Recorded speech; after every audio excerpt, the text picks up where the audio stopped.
Assalamualaikum Ustaz, saya ingin tanya gimana baiknya seorang akhwat melaksanakan sholat, lebih baik di rumah atau berjamaah di masjid? Perempuan yang sholat di dalam pekarangan lebih baik dalam rumah, lebih baik dalam kamar, lebih baik dalam tempat yang sempit. Dalam pekarangan lebih baik dalam rumah, lebih baik dalam kamar, lebih baik dalam tempat yang sempit. Tapi jangan lupa ada hadis lain. Apa kata Nabi ketika meluruskan shaf? Sawu sufuf, luruskan shaf. Sebaik-baik shaf laki-laki di depan, sebaik-baik shaf perempuan di belakang. Kira-kira Nabi ngomong gitu, ada nggak perempuan di masjid waktu itu? Sebaik-baik shaf laki-laki depan, sebaik-baik shaf perempuan di belakang. Ketika itu perempuannya ada apa nggak ada? Ada. Kalau nggak ada, pasti kata Nabi, sebaik-baik shaf laki-laki depan, yang perempuan pergi pulang. 2. Pergi bapak ibu ke Madinah nanti, haji dan umroh, melalui apa? Travel Thaibah. Sampai di sana masuk ke Taman Raudhah, menghadap ke kiblat, tengok di sebelah kiri. Babun Nisa, pintu perempuan. Pintu perempuan itu bukan sekarang. Zaman Umar bin Khattab, kalau ada laki-laki masuk dari pintu perempuan dicambuk pakai rotan. Itu menunjukkan kira-kira ada nggak perempuannya waktu itu?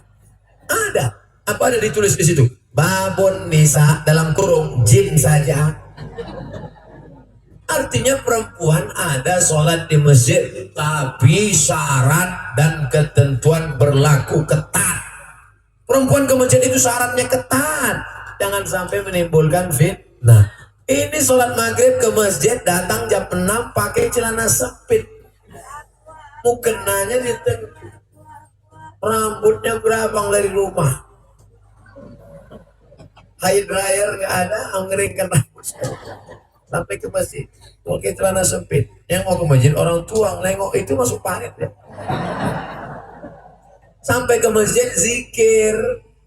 Jangan ngomong. Ada kawan saya, aku tadi ceramah di masjid, terus jamaah belum datang, dari balik tirai itu aku dengar perempuan di masjid itu. Pantesan Nabi melarang perempuan ke masjid. Kenapa? Mereka bukannya baca Quran zikir.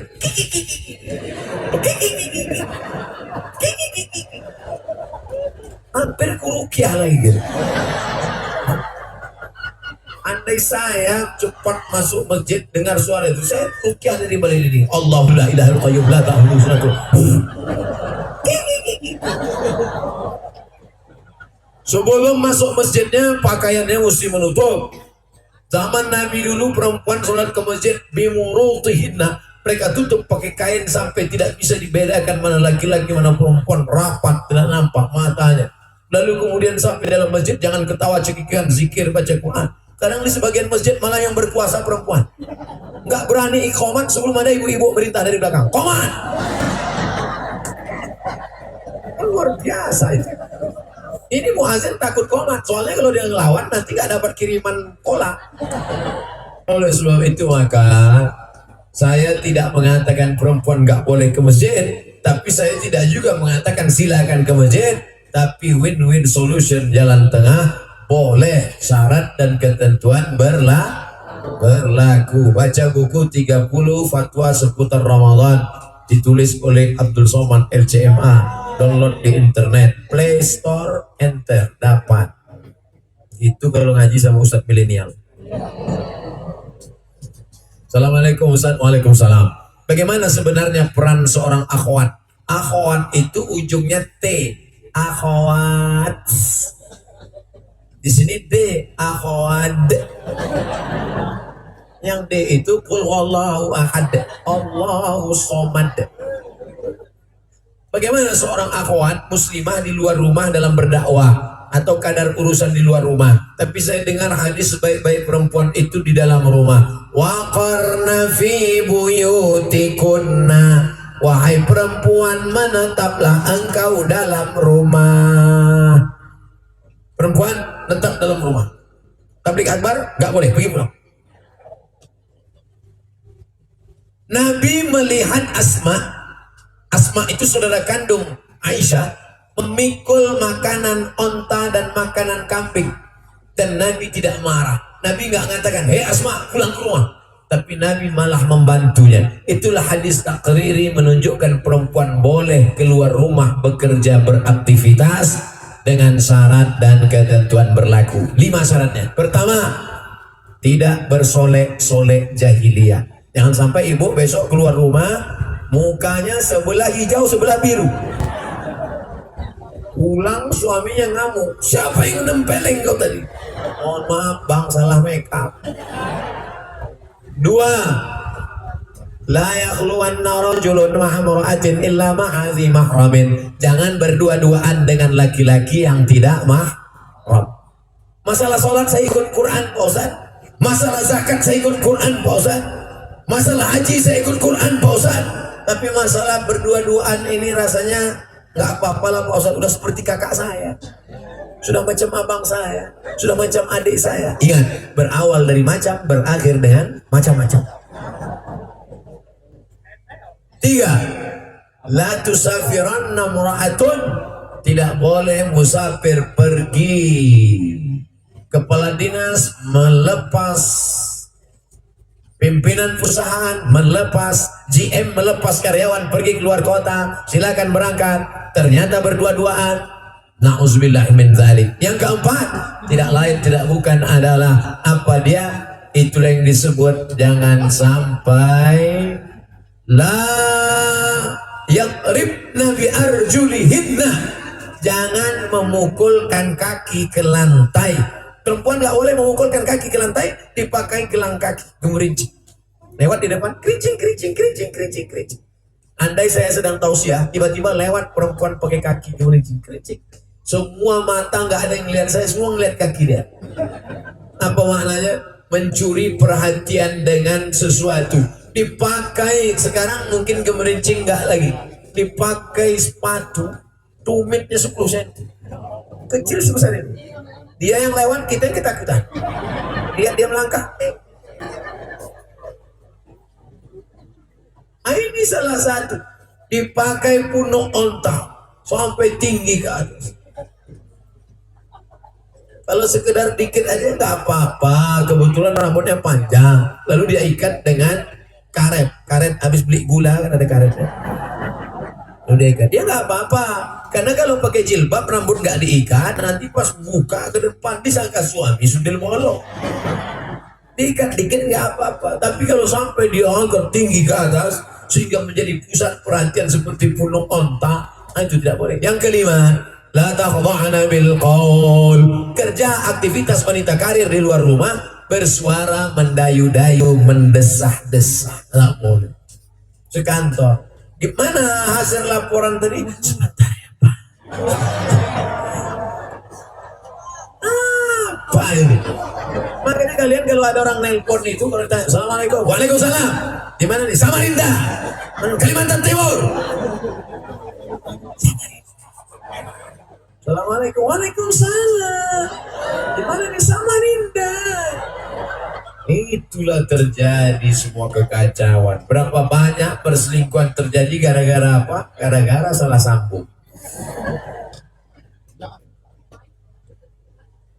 Assalamualaikum Ustaz. Waalaikumsalam warahmatullahi wabarakatuh. Bagaimana cara menasihati orang tua yang selalu gemar nonton audisi dangdut?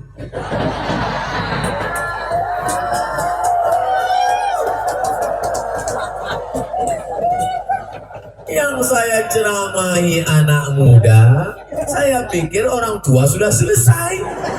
Ternyata anak mudanya ngaji, orang tuanya nonton audisi dangdut.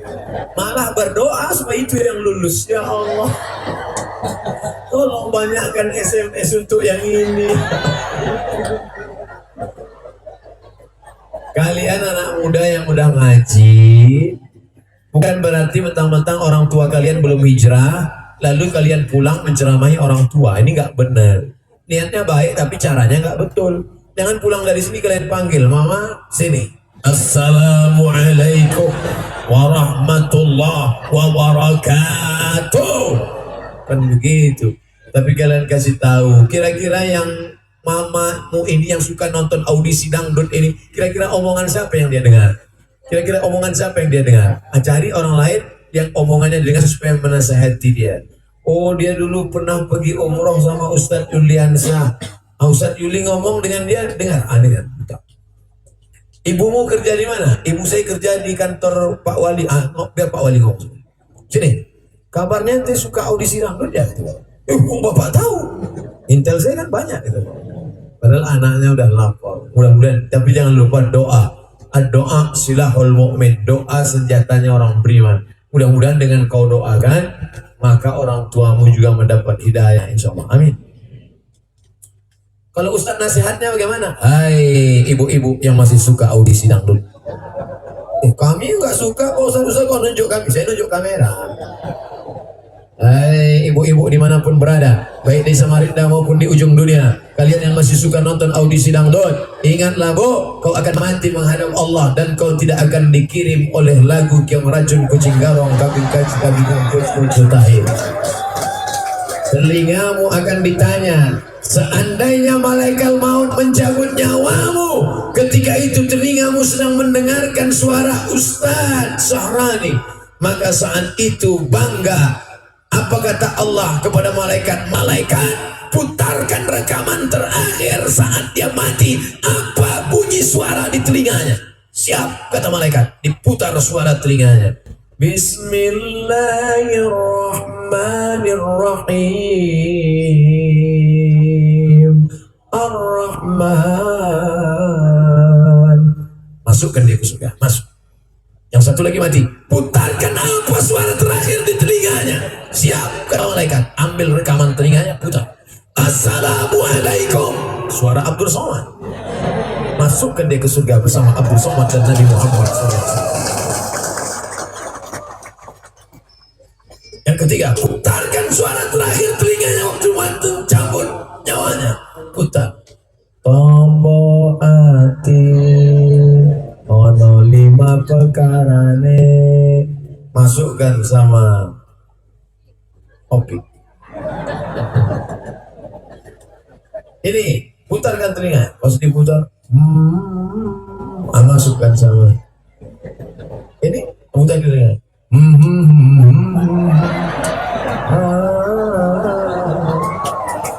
Masukkan sama Amitabh Bachchan, Sanjay Dutt, Putahi Kabika Cikabika.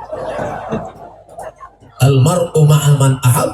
Orang akan bersama dengan siapa yang dia cintai. Hai ibu-ibu yang masih suka audisi dangdut, kau akan bersama dengan penyanyi dangdut yang melihatkan kakinya, yang melihatkan betisnya, yang melihatkan bupati buka paha tinggi-tinggi.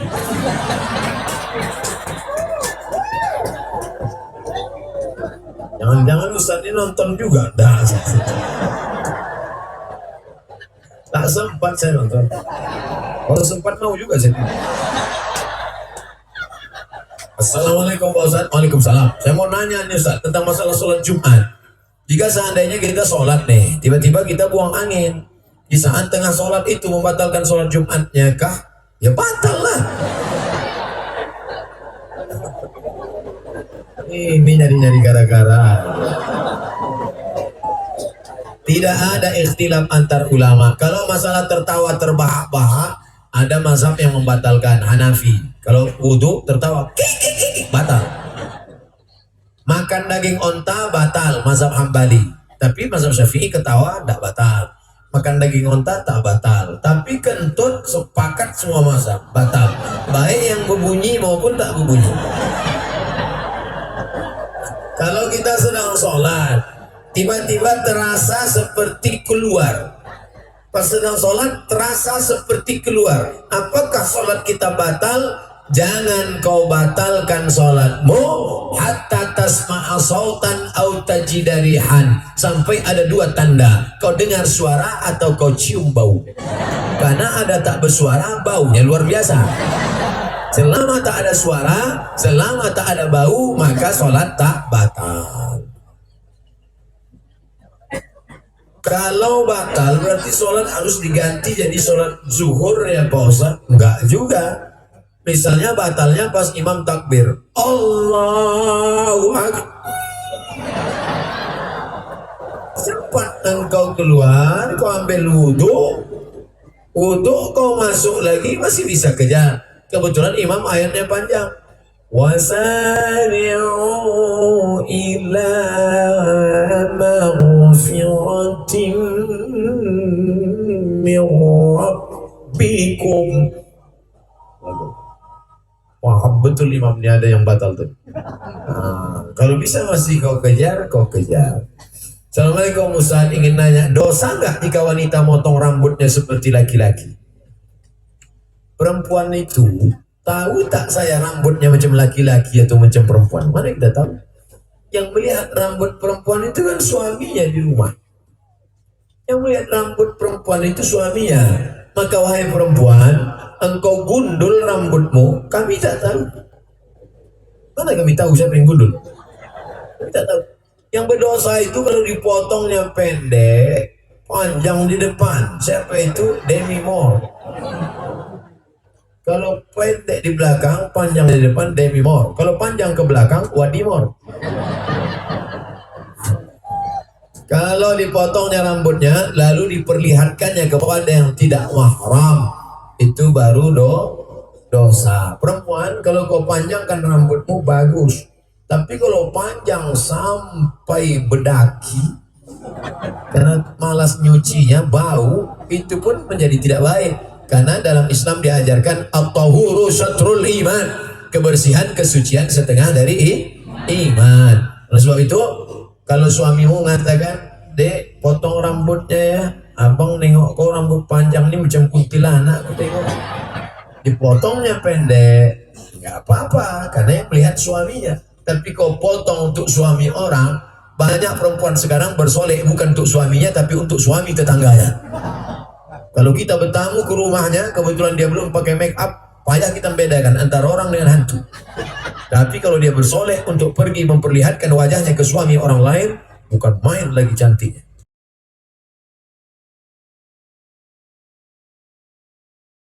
Assalamualaikum warahmatullahi wabarakatuh. Sahabat yang beriman, Abu Dujannah radhiyallahu an merupakan salah seorang sahabat istimewa Rasulullah Shallallahu alaihi wasallam.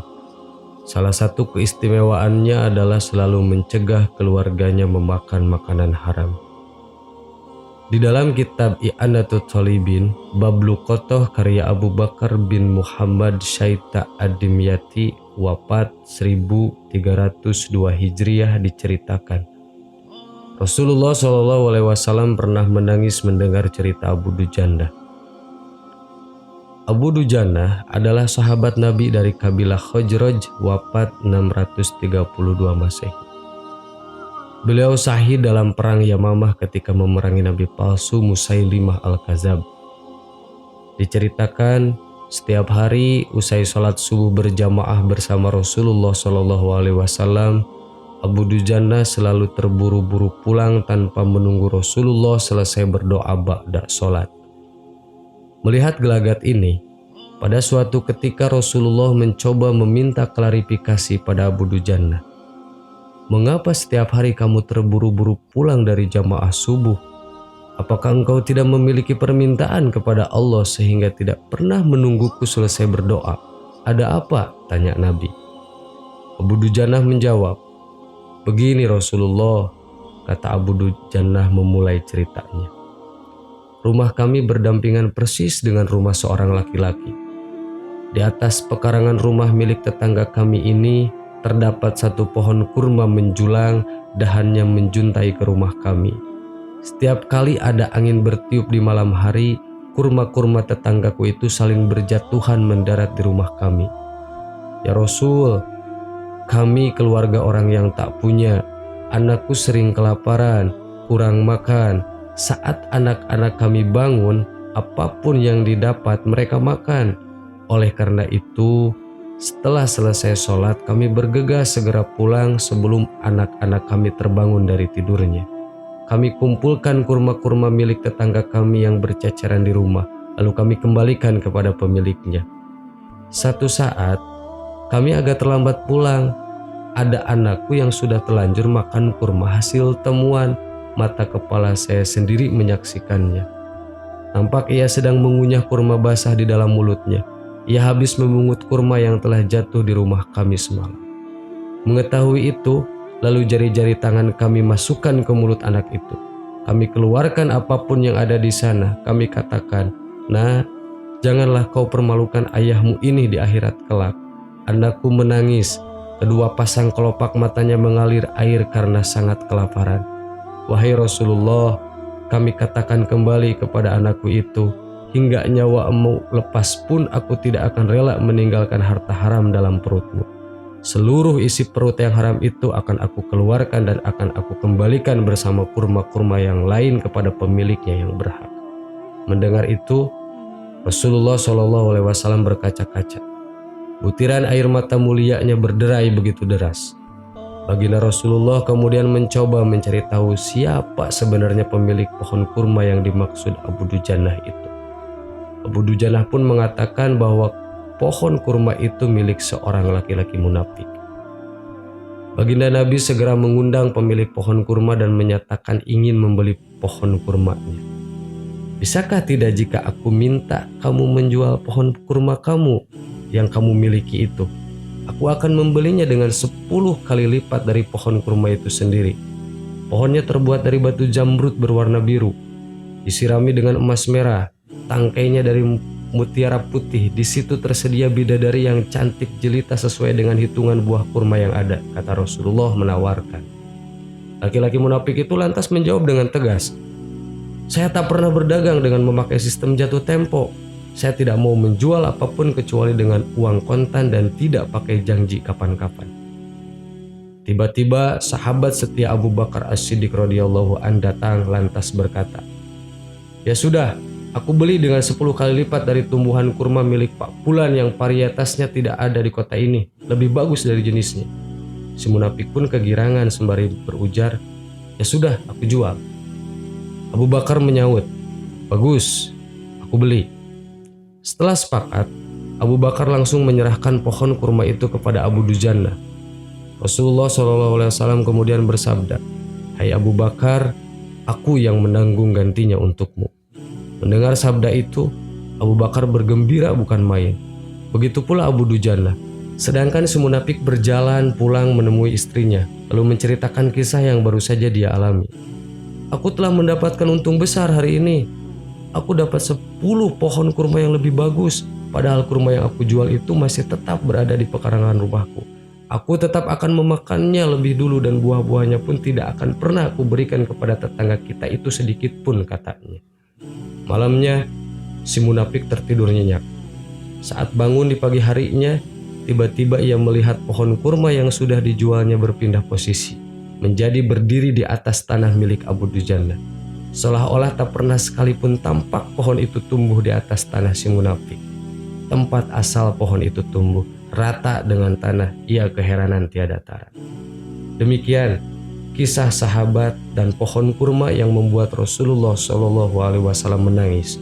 Hikmah yang kita petik dari kisah ini adalah kehati-hatian para sahabat menjaga diri dan keluarganya dari makanan yang haram. Kemudian pohon kurma yang berpindah posisi itu adalah salah satu mukjizat Nabi Muhammad SAW yang langsung dirasakan oleh sahabat Abu Dujannah. Wallahu a'lam. Assalamualaikum warahmatullahi wabarakatuh.